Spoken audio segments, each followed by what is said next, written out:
বাসায় থাকার ইচ্ছা ছিল, বাসায় থাকতে মন চায়, পারি না। এই শীত গেছে, 7 দিন ধরে রোদ উঠে নাই। এই রোদের মধ্যে, এই বৃষ্টির মধ্যে আমি বাচ্চা নিয়ে আসছি। মানুষ বাচ্চা হইলে তো 1টা মাস ঘরে থাকে, আমি 6 দিনের বাচ্চা নিয়ে আমি রোডে নামছি। আমার করার কিছু নাই, আমার খাওয়ানোর মতো কেউ নাই যে আমার বাচ্চাটা নিয়ে আপনাদের সহযোগিতা নিয়ে যাতে আমি একটু খারাপ হইতে পারি।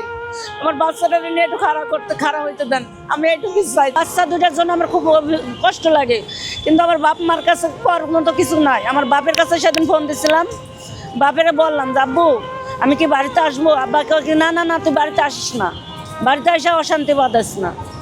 কারণ মেয়েটা বিয়ে দিয়ে দিছি, মেয়েটার একটা বাচ্চা আছে, এখন মেয়েটা পরের সংসার করে। আমি এই বয়সে যে বাবুটা আনছি দুনিয়ায়, এই কারণেই মানে আমার মেয়েটা একটু রাগ। যদি আমার জামাইটা মেয়েটার সাথে অশান্তি করে, এই কারণে আমার বাপে আমার বাড়িতে যাইতে বারণ করছে। খারাপ লাগে, খারাপ লাগলেও কিছু করার নাই। বাড়িওয়ালা মামাই একটু সহযোগিতা করে, আর আমি এইভাবে আপনাদের মতো 10 ভাইয়ের থেকে, 10 বোনের থেকে, 10 কাকার থেকে, চাচার থেকে, বাপের থেকে নিয়ে আমি এভাবে চলতেছি। আপনাদের দুয়ায় যদি আমার বাচ্চাটা মানুষ করে উঠাইতে পারি, এতেই আমি আল্লাহ পাকের কাছে, রব্বুল আলমিনের কাছে আমি হাজার শুকরিয়া। চা পান সিগারেটের ছোট্ট করে একটা দোকান দিতে চাইছি, আর সেই দোকানটা যে দিব, একটা দোকান নিতে গেলে বড় অ্যাডভান্স টাকা দেওয়া লাগে, তার হলো মাল সামা কিনা লাগে। আমার সে পুঁজিটা নাই ভাই, তাই কারণে আজকে আমার এই অবস্থা। আজকে যদি আমার মা বাপে যদি আমার একটু ঠাই দিত, তাহলে আজকে আমার এই পথে আসা লাগতো না। আজকে আমার স্বামী দুনিয়া থেকে চলে গেছে, আজকে আমার দুনিয়া থেকে সব চলে গেছে। আপনাদের বেবেকে যেটা খাটে ভাই সেটা করেন। আমি 10 ভাই 10 বোনের কাছে এটুকু অনুরোধ করব, আল্লাহ ফকরাবুলের কাছে আল্লাহ চাইতেছি যে আমার বাচ্চাটা নিয়ে আপনাদের সহযোগিতা নিয়ে যাতে আমি একটু খারাপ হইতে পারি।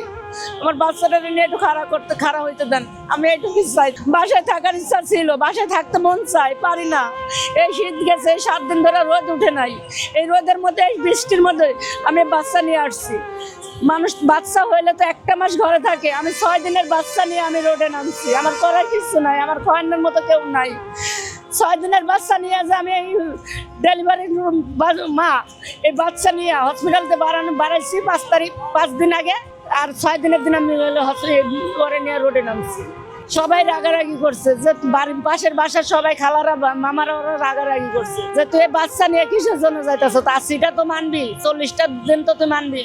তা বললাম আমি 40টা দিন যে মানবো, আমার ঘরে খাওয়াবে কে? আমার ঘরে তো চাউল নাই, ডাউল নাই, আমার বসায় খাওয়াবে কে? তাই বিধায় আজকে আমার এই অবস্থায় যে হাত কেটে গেছে।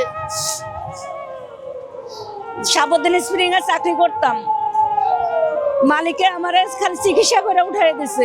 যে বাড়িতে ভাড়া থাকতাম তারা হলো 6টা ভাই, এই ওরা আমার টাকাগুলো মাইরা খাইছে। 5টা আঙুলে 5টা লাখ টাকা নিচ্ছে, একটা টাকা আমারে দেয় নাই। এই টাকার প্রতিবাদ করতে গেছিলাম, দেখে আমার ধরে মারছিল।